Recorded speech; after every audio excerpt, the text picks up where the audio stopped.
বর্তমানে বাংলাদেশে 40-45 লক্ষ মানুষ পানিবন্দী হয়ে সহায়ের মতো মানবেত জীবনযাপন করছে।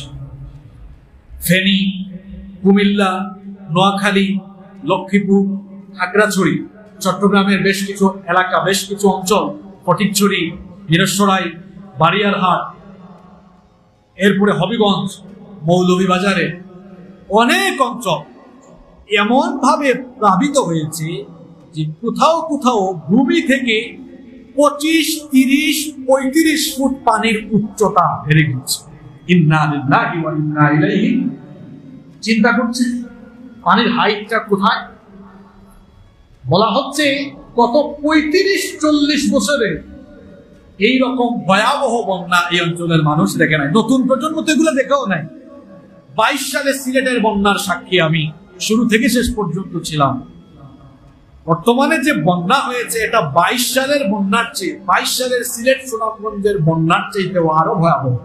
গত পরশুদিন রাতে কুমিল্লা এবং ফেনীর বেশ কিছু এলাকা সরেজমিনে দেখা সুযোগ আমার হয়েছে। সেখানে মাইকে মাইকে ঘোষণা দিয়ে মানুষকে বাড়ি থেকে বের হতে বলা হয়েছে। রাত 2টা-3টার সময় সাঁতরিয়ে সাঁতরিয়ে কোনো মতে জীবন নিয়ে মানুষ এসে হাইওয়েতে এসেছে, কিন্তু হাইওয়েতে এসেও আশ্রয়ের জায়গা নাই, কারণ হাইওয়ে তো তখন প্রায় 1.5-2 ফুট পরিমাণ পানি ছিল। কি ভয়াবহ পরিস্থিতি! ওদিকে ফেনীর ফুলগাজী, পরশুরাম, ফেনী শহরেই কোথাও কোথাও কোমর সমান, গলা সমান পানি যদি হয়, এখন ফেনী থেকে আরো 25, 30, 35 কিলোমিটার দূরে ওই নিম্নাঞ্চল এগুলো পরশুরাম, ফুলগাজী, সেখানে যে অবস্থা কত ভয়াবহ হতে পারে সেটা অকল্পনীয়। সম্মানিত মুসল্লিবৃন্দ, প্রিয় দেশবাসী, পানিবন্দী লক্ষ লক্ষ অসহায় এই মানুষের পাশে দাঁড়ানো আমাদের সকলের মানবিক দায়িত্ব।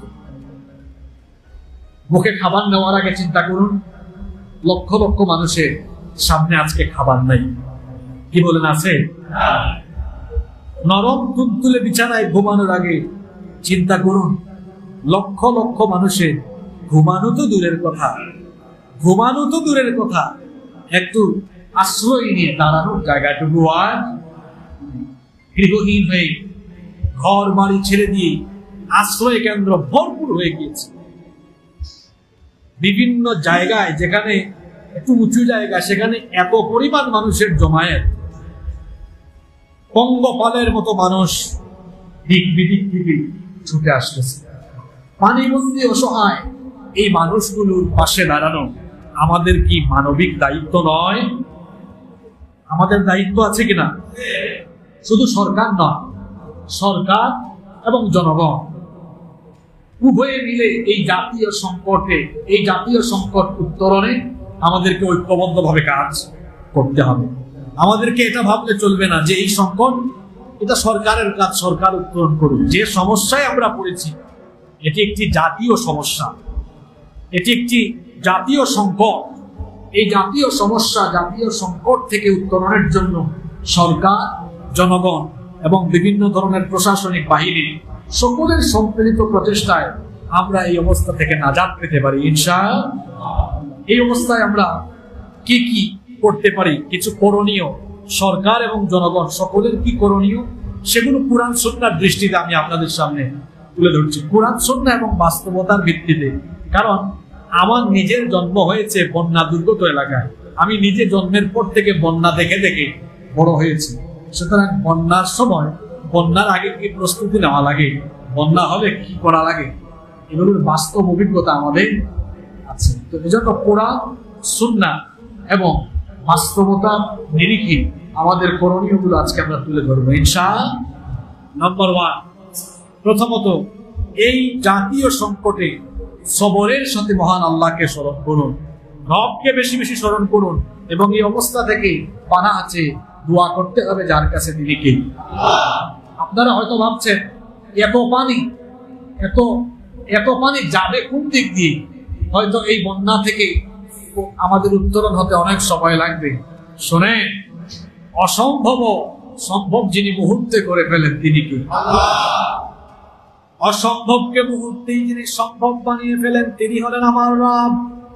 এটার কি বন্যা, নূহ আলাইহিস সালামের সময়ে যখন মহাপ্লাবন হয়েছিল, সেই মহাপ্লাবনের এত এত পানিকে মুহূর্তের মধ্যেই যিনি নিঃশেষ করে দিয়ে এই জমিনকে সংকট থেকে উত্তরণ করে দিয়েছিলেন তিনি কে? নূহ আলাইহিস সালাম তার জাতির লোকদেরকে দাওয়াত দিলেন, তার জাতির লোকেরা তার সঙ্গে নাফরমানি করলো, দাওয়াতকে প্রত্যাখ্যান করলো। নূহ আলাইহিস সালাম তিনি রাগ করে কওমের জন্য বদদুয়া করলেন।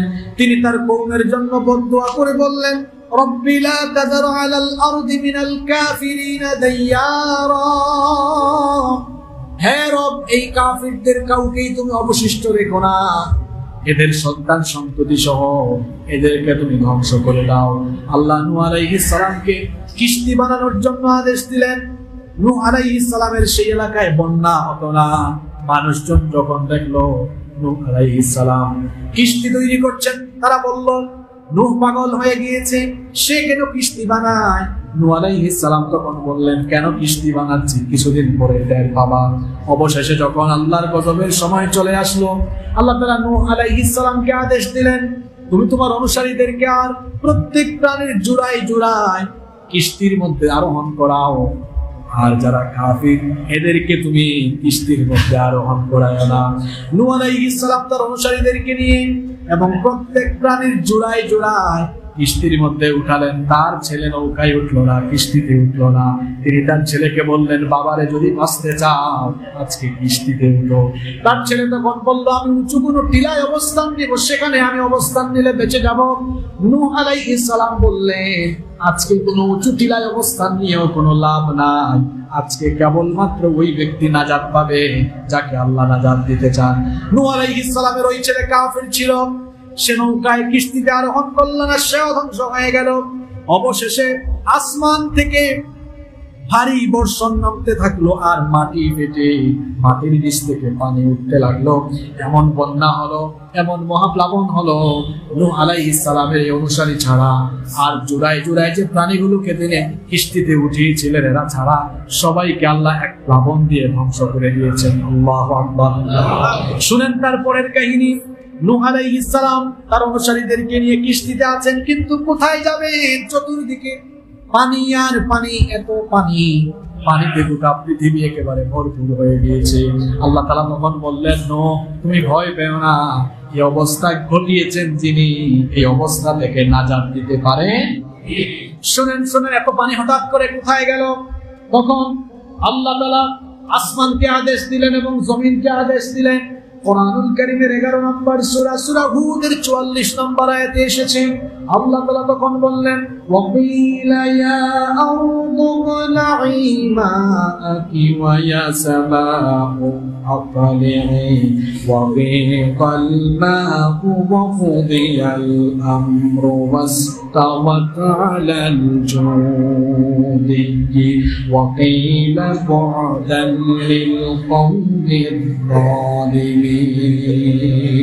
আল্লাহ তাআলা বললেন, হে মাটি, হে জমিন, এই যে এত বিরাট বন্যা দিলাম, এত পানি, বিরাট লেভেলের পানি, এত উচ্চতা, জমিন এই পানিকে তুমি চুষে নাও।